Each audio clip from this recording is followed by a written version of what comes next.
Di sudut-sudut pasar, di terminal yang ramai, di warung kopi yang pengap oleh asap rokok, selalu ada satu sosok yang tampak paling menonjol. Bukan karena postur, bukan karena suara, tapi karena sikapnya. Dan di tangannya, hampir selalu ada satu benda mencolok, cincin batu akik. Cincin batu akik, yang bagi sebagian orang hanyalah hiasan, telah berubah menjadi simbol kekuatan mental dan senjata intimidasi. Tapi bagaimana batu akik bisa jadi bagian dari dunia premanisme? Dan apa dasar psikologinya?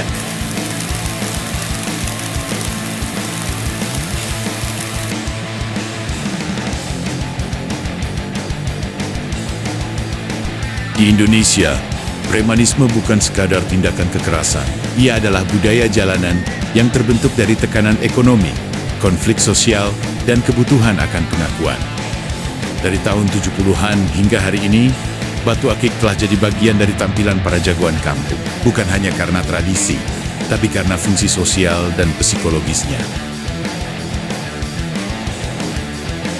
Premanisme erat kaitannya dengan dominasi nonverbal. Menurut Albert Mehrabian, pakar komunikasi nonverbal, lebih dari 50% pesan kekuasaan disampaikan melalui penampilan fisik.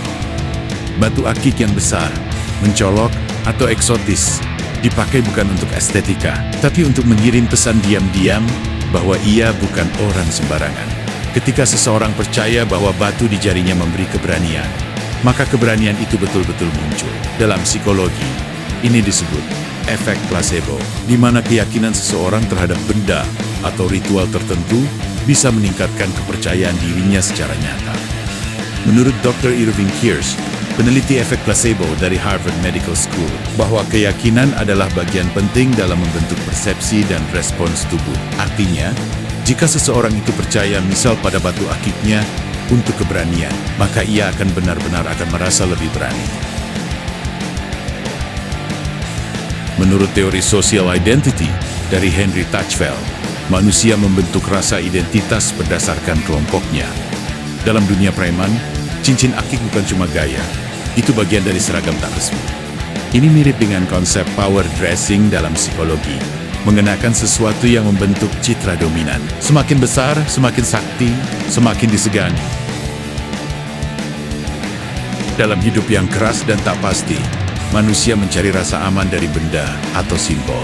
Teori illusion of control dari Ellen Langer menjelaskan bahwa orang cenderung merasa punya kendali lebih besar saat memegang benda yang dianggap membawa keberuntungan atau kekuatan. Bagi sebagian preman di luar sana, batu akik adalah pegangan batin. Di balik keberaniannya, sebenarnya juga ada rasa takut sebagai manusia biasa. Di dunia jalanan, kata-kata bisa jadi jebakan, maka bahasa tubuh jadi senjata utama. Cincin batu akik, terutama yang besar atau eksentrik, menjadi alat visual intimidation. Bahkan tanpa menyentuh, lawan sudah ciut hanya karena simbol itu. Psikolog Paul Ekman menyebut ini sebagai non-verbal threat display, yaitu cara menunjukkan bahaya tanpa harus bicara atau bertindak.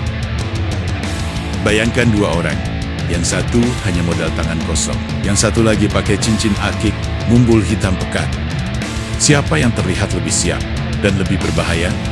Itulah kekuatan dari atribut simbolik. Bahkan jika secara fisik sama, keberanian bisa tumbuh hanya dari ilusi perbedaan.